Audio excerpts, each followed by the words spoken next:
Hello everyone, Jai Hind. Welcome to the class. Today we will be talking about the important concept of thermodynamics. Okay, so let's get started with the class. So in today's topic we will be talking about the important laws, okay, the different laws like the zeroth law, the first law, the second and the third law, right? So we will be discussing all of these things in detail. Okay, तो thermodynamics start करते हैं कुछ important terminology से, जैसे कि system, okay, surrounding, right, and also universe. Okay, तो यहाँ पे तीन टर्म्स हैं. पहला हो गया सिस्टम, दूसरा हो गया surrounding and the third is universe. Okay, तो इन टर्म्स को समझने के लिए एक एग्जाम्पल लेते हैं. ठीक है, जैसे आपको पता है पैन में पानी को गर्म करते हैं, right? Okay, so that pan is actually the system, okay, right, और उस सिस्टम के आसपास जो भी जगह है that is the surrounding. Okay, so system plus surrounding, जो आपका पैन है जिसमें कि आप पानी गर्म कर रहे हैं वो सिस्टम हो गया, आसपास की जगह हो गई सराउंडिंग. ओके, तो system plus surrounding together it is known as universe. ठीक है, तो सिस्टम और सराउंडिंग मिलके क्या बन गए? यूनिवर्स. ओके, तो यहाँ पे भी इसी तरह है. देखिए ये सिस्टम है, ओके, इसके आसपास की जो भी जगह है वो हो गई surrounding. Okay, and they together form the universe. Okay, moving ahead to the different types of thermodynamic systems. तो तीन टाइप के थर्मोडायनेमिक सिस्टम होते हैं. पहला होता है ओपन सिस्टम, दूसरा होता है closed system and the third is the isolated system. Okay, तो ओपन सिस्टम में क्या होता है? ऐसा सिस्टम जिसमें कि मास का और एनर्जी का एक्सचेंज हो, ऐसे सिस्टम को हम कहते हैं ओपन सिस्टम. ठीक है, क्लोज्ड सिस्टम में मास का एक्सचेंज नहीं होता है. Okay, only energy gets exchanged. तो ऐसा सिस्टम क्या हो गया? Closed system. Okay, similarly the third system जिसमें ना ही मास का एक्सचेंज होगा ना ही एनर्जी का एक्सचेंज होगा, तो ऐसे सिस्टम को हम कहते हैं आइसोलेटेड सिस्टम. ठीक है, अब इसका एग्जाम्पल भी समझ लेते हैं. देखिए ओपन सिस्टम क्या है? जैसे आपने एक पैन लिया, उसमें आप पानी गर्म कर रहे हैं. ठीक है, वो पैन ओपन है, उस पर कोई लिड नहीं है, तो ऐसा सिस्टम हो गया ओपन सिस्टम. बिकॉज आपको पता है इसमें मास और एनर्जी दोनों का एक्सचेंज हो रहा है, राइट? ओके, क्लोज्ड सिस्टम क्या होता है? अगर आप उसी पैन पे लिड रख दें, कोई कवर रख दें, okay, so that is a closed system. इसमें मास का एक्सचेंज नहीं हो रहा है, बट एनर्जी, जो हीट एनर्जी है, उसका एक्सचेंज हो रहा है. Okay, the third is the isolated system. इसका एग्जाम्पल है थर्मोस फ्लास्क. ठीक है, थर्मोस फ्लास्क आपको पता है वो इंसुलेटर होता है. अगर हम उसमें कोल्ड वाटर रखते हैं so it still remains cold. Okay, warm या हॉट वाटर रखते हैं तो वो हॉट रहता है, राइट? तो यहाँ पे आप देख रहे हैं कि ये जो आइसोलेटेड सिस्टम है इसकी वॉल्स इंसुलेटेड हैं. ओके, यहाँ पे ना ही मास का एक्सचेंज है ना ही एनर्जी का एक्सचेंज है. Okay, so there are these three systems in the thermodynamic process. Okay, उसके बाद थर्मोडायनेमिक प्रॉपर्टी समझ लेते हैं. तो दो टाइप की प्रॉपर्टी होती है. एक हो गई इंटेंसिव प्रॉपर्टी, दूसरी हो गई एक्सटेंसिव प्रॉपर्टी. ठीक है, इंटेंसिव प्रॉपर्टी मास पे डिपेंड नहीं करती, अमाउंट ऑफ सब्सटेंस पे डिपेंड नहीं करती. ठीक है, और एक्सटेंसिव प्रॉपर्टी क्या होती है? जो कि मास पे डिपेंड करती है. ठीक है, अब देखिए जैसे कि like this is a pen. ठीक है, ये पेन है, okay, and this is another object like this. Okay, so if I अगर हम इसको ऐड कर लेंगे तो ये पहले लेंथ थी. ओके, ये इसमें सपोज ये 15 सेंटीमीटर है ये पेन. ओके, इसमें ये जो दूसरा ऑब्जेक्ट हमने ऐड किया ये कुछ 5 सेंटीमीटर का है. ठीक है, तो ये अमाउंट ऑफ सब्सटेंस पे डिपेंड कर रहा है. ठीक है, इसीलिए जो लेंथ होती है that depends on the amount और मास ऑफ द सिस्टम. ठीक है, तो अब ये लेंथ इंक्रीज हो गई. लेंथ एक एक्सटेंसिव प्रॉपर्टी है जो कि अमाउंट ऑफ सब्सटेंस पे डिपेंड करती है. ठीक है, जैसा आप देख रहे हैं यहाँ पे मास है, ओके, वॉल्यूम है, इंटरनल एनर्जी है, हीट कैपेसिटी है, एंथैल्पी है, एंट्रोपी है, ओके, गिब्स एनर्जी है, हेल्महोल्ट्ज एनर्जी है. तो ये जो भी डिफरेंट प्रॉपर्टीज हैं ये मास पे या अमाउंट ऑफ सब्सटेंस पे डिपेंड करती है. ओके, अब इंटेंसिव प्रॉपर्टी की बात करते हैं. जैसे टेम्परेचर है, ओके, तो टेम्परेचर अगर एक सपोज एक बॉडी है जिसका टेम्परेचर कुछ 4 डिग्री है, ओके, दूसरी बॉडी भी आई, ओके, उसका टेम्परेचर भी 4 डिग्री है, तो क्या जब आप इसको ऐड करेंगे तो क्या टेम्परेचर ऐड होगा? नो। लाइक अगर आप देखें तो इंडिविजुअल बॉडी का वही टेम्परेचर रहेगा, ये ऐड नहीं होगा, राइट, ओके। तो ये जो इंटेंसिव प्रॉपर्टी होती है ये मास पे डिपेंड नहीं करती, अमाउंट ऑफ द सिस्टम पे या अमाउंट ऑफ अ सब्सटेंस पे डिपेंड नहीं करती। जैसे हो गया pressure, temperature, density, concentration, okay, melting point, boiling point, surface tension and viscosity, okay. तो यस, आपको देखिए जो क्वेश्चन इससे मोस्टली आते हैं सिंपल आएंगे, जैसे कि आपसे पूछा जा सकता है कि इंटेंसिव प्रॉपर्टी क्या है या एक्सटेंसिव प्रॉपर्टी क्या है, ओके। तो आपको ये याद रखना है कि कौन सा मास पे डिपेंड कर रही है, ठीक है, और कौन से मास से इंडिपेंडेंट है, okay, and accordingly you can answer, right. Moving ahead to the next is the difference, okay. तो intensive properties they are physical property and they do not depend on the amount of matter. तो उसमें मास क्या है, कितना amount है उस amount of matter, उस पर डिपेंड नहीं करता है, it is independent of the amount of matter. On the other hand अगर आप एक्सटेंसिव प्रॉपर्टी देखें तो ये डिपेंड करता है on the amount of matter, okay. फिर उसके बाद देखिए ये तो इंडिपेंडेंट एंड डिपेंडेंट है, ओके। कुछ एग्जाम्पल्स होते हैं इंटेंसिव प्रॉपर्टी के, जैसे मेल्टिंग पॉइंट हो गया, बॉइलिंग पॉइंट हो गया, डेंसिटी है, ओके। एक्सटेंसिव प्रॉपर्टी के कुछ एग्जाम्पल हैं जैसे मास है, एनर्जी है, okay. Alright, now moving ahead to the next is the enthalpy and internal energy, ठीक है। तो अभी हम डिफरेंट लॉज पढ़ेंगे थर्मोडायनेमिक्स में एंड वहाँ पे आपको समझ में आएगा कि क्या रिलेशन होता है हीट का, इंटरनल एनर्जी का, ठीक है, वर्क का, ठीक है। तो यहाँ पे सबसे पहले समझ लेते हैं कि इंथैल्पी और इंटरनल एनर्जी होती क्या है, ओके। तो इंथैल्पी वो हीट एनर्जी होती है जो कि अब्जॉर्ब होती है या इवॉल्व होती है ड्यूरिंग अ केमिकल रिएक्शन। आप सब ने केमिस्ट्री में जो रिएक्शंस पढ़े हैं, आपने एक्सोथर्मिक रिएक्शन भी पढ़ा है, एंडोथर्मिक रिएक्शन भी पढ़ा है, ओके। तो ये आपको पता है कि एनर्जी रिलीज होती है एक्सोथर्मिक प्रोसेस में और एनर्जी अब्जॉर्ब होती है एंडोथर्मिक प्रोसेस में, ठीक है।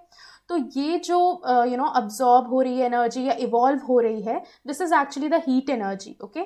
तो इसका एक टर्म है जिसे हम एंथैल्पी कहते हैं, ओके। तो इसको कैलकुलेट करने के लिए U that is internal energy plus PV, pressure into volume, PV actually is the work, ठीक है, right. So it is defined as the relationship between the system, okay, right. और यहाँ पे इंटरनल एनर्जी में आप देख सकते हैं internal energy it is the sum of the potential and the kinetic energy, okay.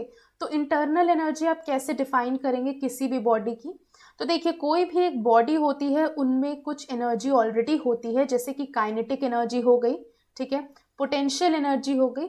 तो the sum total of all the energy, suppose kinetic energy और पोटेंशियल एनर्जी है, तो आपने इसका सम टोटल कर दिया, that is the internal energy of that system, ठीक है। इसको कैलकुलेट करने के लिए Q प्लस W है, ठीक है। ये फॉर्मूला है, अभी हम जब लॉज में पढ़ेंगे तो आपको ये और क्लियर होगा, ठीक है। सो it is the total energy in a system, right. उसके बाद देखिए एक टर्म और आता है एंट्रोपी का, ठीक है। तो एंथैल्पी तो H से हम डिनोट करते हैं, okay. So it is denoted by H and it refers to total heat content in a thermodynamic system. तो जितना भी हीट कंटेंट है, whether that heat is absorbed और दैट हीट इज रिलीज्ड, ठीक है, चाहे वो जो रिएक्शन है आपका एक्सोथर्मिक हो, हीट रिलीज हो रही है, एंडोथर्मिक हो, हीट अब्सॉर्ब हो रही है, ठीक है। तो वो जो जो टोटल हीट कंटेंट है, जो टोटल हीट अमाउंट है, उसको हम एंथैल्पी कहते हैं, ओके। अब एंट्रोपी भी समझ लेते हैं।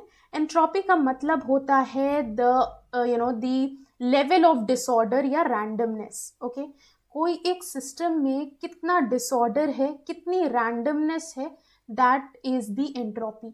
जैसे अगर हम स्टेट ऑफ मैटर की बात करें, आपको पता है 3 डिफरेंट स्टेट्स होती हैं मैटर की, एक हो गया आपका सॉलिड, एक हो गया लिक्विड, एक हो गया गैस, ठीक है।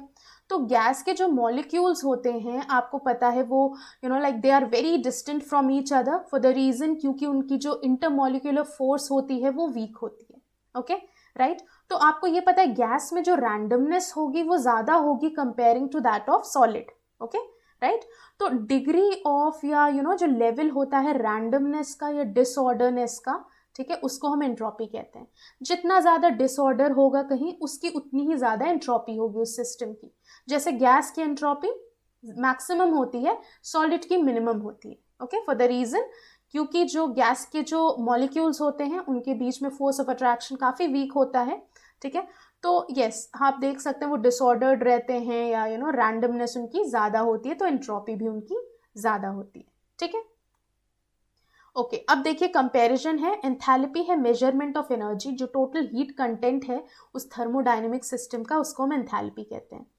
एंट्रोपी क्या है? Measure of disorderliness of a system. ठीक है, तो वो जो सिस्टम है कितना डिसऑर्डर है या कितना रैंडम है, उससे आप उसकी एंट्रोपी बता सकते हैं। ओके, एंथैल्पी को हम H से डिनोट करते हैं और एंट्रोपी को S से। ओके, यहाँ देखिए it is sum total, it is sum of internal energy and product of work. Okay, product of PV that is work. तो एंथैल्पी क्या होता है? जो इंटरनल एनर्जी है U प्लस वर्क क्या होता है? P into V। ठीक है, pressure into volume is the work done. तो इसका ये फॉर्मूला है। अब यहाँ पे एंट्रोपी देखिए, it is the amount of heat transferred reversibly in and out of the system at a given temperature. अब देखिए इसका फॉर्मूला कैलकुलेट करने का ये बहुत इंपॉर्टेंट है। जो न्यूमेरिकल्स आते हैं वो फॉर्मूला बेस्ड होते हैं। ठीक है, तो आपको भी पता है जब भी न्यूमेरिकल आए आपको कैसे सॉल्व करना है। जो भी वैल्यूज मेंशन है आप उसको लिखिए, जो वैल्यूज आपको पूछा जा रहा है कि आपको क्या निकालना है आप उसे लिखिए। Okay, and try to find a formula for it. ठीक है, आप उसे रिकॉल करिए कि क्या रिलेशनशिप है, क्या फॉर्मूला यहाँ पे अप्रोप्रिएट होगा। ठीक है, सपोज एंथैल्पी आपको पूछ रहा है, इंटरनल एनर्जी दिया है, ओके वर्क डन दिया है, तो आपको पता है आपको डायरेक्ट ऐड करना है and you will going to get the enthalpy. Okay, similarly entropy निकालना है तो यहाँ पे डेल्टा की जगह यहाँ पे D लिखा हुआ है। ठीक है, तो this is the small this is the change in entropy actually. तो चेंज इन एंट्रोपी क्या होता है? Q जो होता है Q अपॉन T होता है। ठीक है, अमाउंट ऑफ हीट जो होगा upon temperature. So this is delta Q by delta T। ये होता है एंट्रोपी निकालने का फॉर्मूला। ठीक है, एंथैल्पी का ये हो गया, एंट्रोपी का ये हो गया। यूनिट्स बहुत इंपॉर्टेंट है।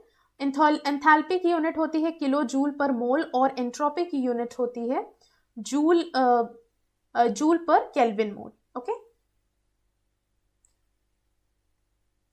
राइट, देन यस एंडोथर्मिक जो है ये पॉजिटिव होगा एंडोथर्मिक प्रोसेस के लिए एंथैल्पी। ओके, और एंट्रोपी स्पॉन्टेनियस प्रोसेस के लिए पॉजिटिव होगा। स्पॉन्टेनियस मतलब रैंडम प्रोसेस के लिए। जो प्रोसेस में जितनी ज़्यादा रैंडमनेस होगी उतनी ज़्यादा उसकी एंट्रोपी होगी, उतना ही वो पर्टिकुलर प्रोसेस स्पॉन्टेनियस होगा। ठीक है, तो अगर आपसे कभी भी क्वेश्चन में पूछा जाए कि ये जो प्रोसेस है ये स्पॉन्टेनियस है तो इसकी एंट्रोपी क्या होगी? इसकी एंट्रोपी पॉजिटिव होगी। ओके, अगर नॉन स्पॉन्टेनियस प्रोसेस है तो एंट्रोपी नेगेटिव हो जाएगी। ओके, और यहाँ पे एंथैल्पी एक्सोथर्मिक के लिए नेगेटिव होती है। Okay, right, so these are the difference between the enthalpy and entropy. Okay, moving ahead to the other terms, that is state function and path function. ठीक है, तो state function क्या होता है, path function क्या होता है, इसको भी समझ लेते हैं। देखिए जैसा कि इसका नाम है, जो state function होता है ना, इसको हम point function भी कहते हैं, point function। ठीक है, अब इसका एक बहुत अच्छा एग्जाम्पल है, आप फिजिक्स में भी पढ़ते हैं। जैसे डिस्प्लेसमेंट जो होता है वो पॉइंट फंक्शन होता है। Okay, it depends on the initial and final point. Okay, अगर आपने एक जगह से स्टार्ट किया और आप वहीं पे वापस आ गए हैं तो डिस्प्लेसमेंट जीरो हो जाता है because it is a point function. ठीक है, वहीं जो डिस्टेंस है वो एक पाथ फंक्शन है। ठीक है, आप जो भी पाथ फॉलो कर रहे हैं, ठीक है, आप उसको टोटल करेंगे और तो वो अगर आप इसी पॉइंट से स्टार्ट कर रहे हैं सपोज, ओके आपने ये पाथ फॉलो किया और आप वापस इसी पॉइंट पे आ गए तो डिस्प्लेसमेंट तो यहाँ जीरो हो गया because that is a point function. It depends on the point, that is the initial and the final state. Okay, but जो डिस्टेंस है हमारा वो पाथ फंक्शन है। ओके, वो डिपेंड करता है on the path you have taken. तो इसीलिए हम डिस्टेंस कैसे कैलकुलेट करेंगे? This this this and this. Okay, we will going to add and we will going to get the distance. Okay, right, तो यहाँ पे आप देख सकते हैं कि जो स्टेट फंक्शन है, right, so it is describe the current condition of the system. जैसे टेम्परेचर हो गया, प्रेशर है, वॉल्यूम है, internal energy, enthalpy, entropy, gives free energy. So these are the state function. अब जो क्वेश्चन आएंगे इससे बहुत सिंपल आते हैं कि कौन सा इसमें पॉइंट फंक्शन है। तो अगर आपको आइडिया है कि point function depends on the initial and final point, okay, the initial and final point, not the path they take, so that they are the state function or point function. ठीक है, path function में देखिए आपका work आ जाता है, heat आ जाता है. ठीक है, तो वर्क और हीट डिपेंड करते हैं on the path they follow. Okay, तो ये डिफरेंट टर्म्स हैं जो कि आपको बहुत इंपॉर्टेंट है समझना when you are studying thermodynamics. Okay, उसके बाद ये 4 प्रोसेस हैं आपके सामने थर्मोडायनेमिक प्रोसेस. एक हो गया आइसोबारिक प्रोसेस, दूसरा हो गया isochoric process, the third is adiabatic and the fourth is isothermal. ठीक है, अब पहला जो प्रोसेस है दैट इज आइसोबारिक प्रोसेस, इसमें प्रेशर जो है वो कांस्टेंट रहता है. तो ऐसा थर्मोडायनेमिक प्रोसेस जिसमें प्रेशर कांस्टेंट हो उसको हम कहते हैं आइसोबारिक प्रोसेस. ओके, आइसोकोरिक की बात करें तो इसमें वॉल्यूम कांस्टेंट है. ठीक है, तो ऐसा थर्मोडायनेमिक प्रोसेस जिसमें वॉल्यूम कांस्टेंट रहे तो हम इसको आइसोकोरिक प्रोसेस कहते हैं. ओके, एडियाबैटिक प्रोसेस में क्या होता है, हीट का ट्रांसफर नहीं होता है. क्यू यहाँ पे 0 हो जाएगा. ठीक है, बिकॉज यहाँ पे हीट ट्रांसफर जो होता है वो नहीं होता है, कोई हीट ट्रांसफर नहीं होता. That process is adiabatic. Isothermal में क्या होता है, यहाँ पे टेम्परेचर कांस्टेंट होता है. ठीक है, राइट. तो yes, these are the different processes in a thermodynamics. Okay, अब आगे चलिए लॉज भी देख लेते हैं, different laws on thermodynamics, and then we try to relate. ठीक है, जैसे अभी हमने कितने सारे टर्म्स पढ़ लिए, जैसे इंटरनल एनर्जी क्या होती है, एंथैल्पी क्या होती है, एंट्रोपी क्या होती है. Okay, you have this idea. आपको डिफरेंट टाइप के थर्मोडायनेमिक प्रोसेस का भी आइडिया हो गया कि आइसोबारिक में प्रेशर कांस्टेंट है, आइसोकोरिक में वॉल्यूम कांस्टेंट है. ठीक है, एडियाबैटिक में कोई हीट का एक्सचेंज नहीं है, and the fourth one is the isothermal जिसमें टेम्परेचर कांस्टेंट है. ठीक है, अब यही सारे टर्म्स लेके हम लॉज को समझेंगे. ठीक है, तो जो सबसे पहला लॉ है वो है जीरोथ लॉ. ठीक है, ये जीरोथ लॉ है थर्मोडायनेमिक्स का. इसमें ऐसा बोला गया है कि अगर दो बॉडी ए और बी थर्मल इक्विलिब्रियम में है, ठीक है, उनका टेम्परेचर सेम है, with a third body C. Okay, तो थर्ड बॉडी के साथ अगर वो थर्मल इक्विलिब्रियम में है, then body A and B is also in thermal equilibrium. Okay, तो ऐसा समझिए जैसे ए और सी थर्मल इक्विलिब्रियम में है, बी और सी थर्मल इक्विलिब्रियम में है, तो हम इससे क्या कंक्लूड कर सकते हैं कि ए और बी भी थर्मल इक्विलिब्रियम में होंगे. सो this is the zeroth law of thermodynamics. Okay, अब दूसरा है फर्स्ट लॉ. तो फर्स्ट लॉ इंटरनल एनर्जी के बारे में बताता है. ठीक है, कि जो नेट चेंज होता है in total energy of the system, it is equal to the heat added to the system minus the work done by the system. ठीक है, तो देखिए इसको समझने का एक ये तरीका है, जो भी हीट होती है ना वो यूटिलाइज होती है इंटरनल एनर्जी के लिए और वर्क डन के लिए. ठीक है, ये आप इस तरीके से इसको पहले समझिए कि जो हीट है, ओके, उसको आप कहाँ कहाँ यूटिलाइज करेंगे, क्योंकि हीट भी एक एनर्जी है.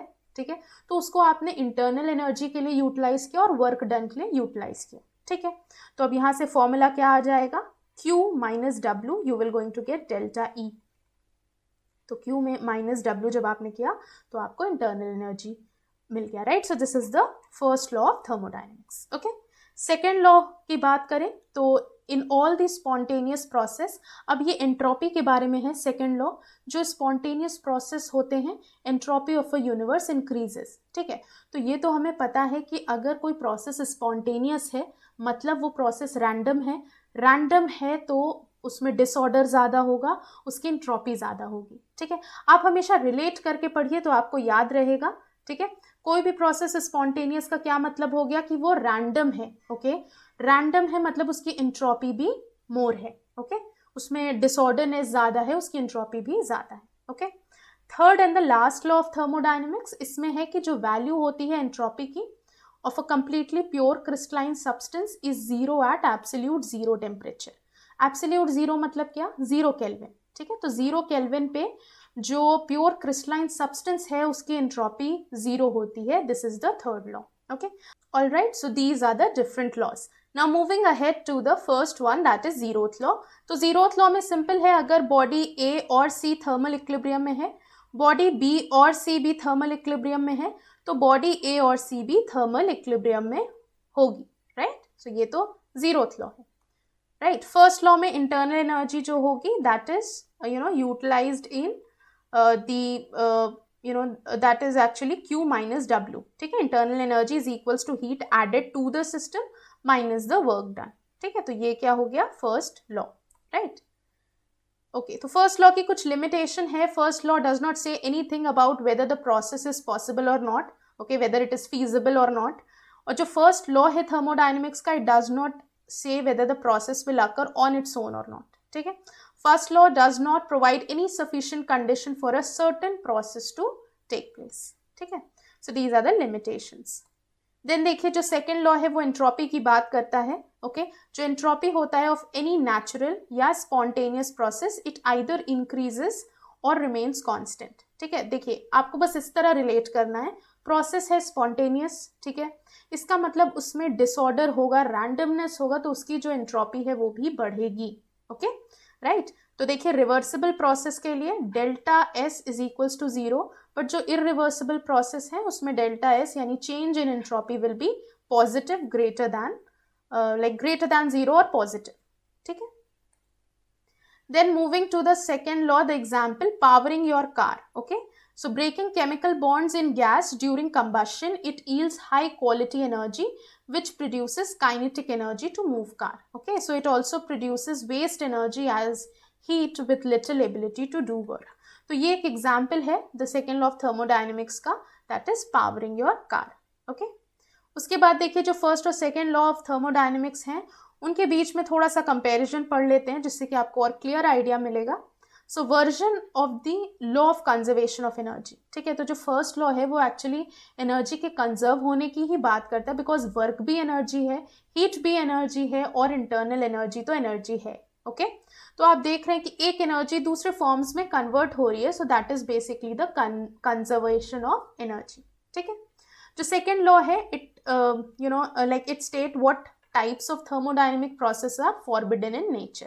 ठीक है, एक आइसोलेटेड सिस्टम की entropy never decreases. Okay, right, energy can neither be created not destroy, this is the first law. उसके बाद हमें पता है फर्स्ट लॉ में delta U is equals to delta Q plus delta W. ठीक है, okay, so yes this is all about it. Third law में देखिए, थर्ड लॉ में सिंपली जो अभी हमने पढ़ा कि जो प्योर क्रिस्टलाइन सब्सटेंस है, ठीक है, अगर वो 0 केल्विन पे अगर आप देखेंगे तो उसकी एंट्रोपी क्या हो जाएगी, 0 हो जाएगी। Okay, it will be 0। अब ये देखिए यहाँ पे कोई डिसऑर्डरनेस नहीं है, तो यहाँ पे एंट्रोपी 0 है, टेम्परेचर 0 है। ओके, लेकिन यहाँ पे देखिए यहाँ पे डिसऑर्डरनेस भी है, रैंडमनेस भी है। ठीक है, राइट, और 0 केल्विन से जब आप ऊपर जाएंगे, टेम्परेचर बढ़ाएंगे तो एंट्रोपी भी बढ़ेगी। ओके, बट अगर 0 केल्विन की बात करेंगे तो एंट्रोपी 0 होगी। This is the third law. Okay, so yes, this is all about it. Decrease in kinetic energy, more decrease in kinetic energy, और 0 पे आप देख रहे हैं kinetic energy 0 है। ठीक है, राइट, 0 केल्विन पे देखिए 0 है kinetic energy, more decrease in temperature पे kinetic energy भी डिक्रीज करेगा, और टेम्परेचर आप डिक्रीज करेंगे तो यहाँ पे kinetic energy डिक्रीज होगा। मतलब kinetic energy depends on the temperature। ठीक है, right, so this is all about the class for today। ठीक है, तो ये जो थर्मोडायनेमिक्स है इसमें हमने डिफरेंट टर्मिनोलॉजीज पढ़ी, डिफरेंट थर्मोडायनेमिक सिस्टम पढ़े। Okay, and we get to know all the 4 laws of thermodynamics. Okay, so I hope what we all have discussed, okay, like what we have discussed the important concept, it is clear. Okay, so yes, before ending the class, let me tell you that there are so many batches going on. Okay, so for NDA, for CDS, for FCAT, right? So in order to understand, okay, in order to gain that concept clarity, okay, you can choose from our courses, like for the Territorial Army, for the SSB interviews. Okay, so if you are enrolling for the course, don't forget to use this code of Warrior 10 in order to avail 10% discount on all of the mentioned courses. Okay, so yes, ending the class on this. Thank you so much for joining in. Work hard, stay motivated. जय हिंद। अगर आप एक defence aspirant हैं और SSB interview, NDA, CDS, AFCAT जैसे exams के लिए prepare कर रहे हैं तो आप एसएसबी क्रैक एग्जाम्स के कोर्स को चेक करना ना भूलें। आप हमारी लर्निंग एप्लीकेशन को गूगल प्ले स्टोर से भी डाउनलोड कर सकते हैं।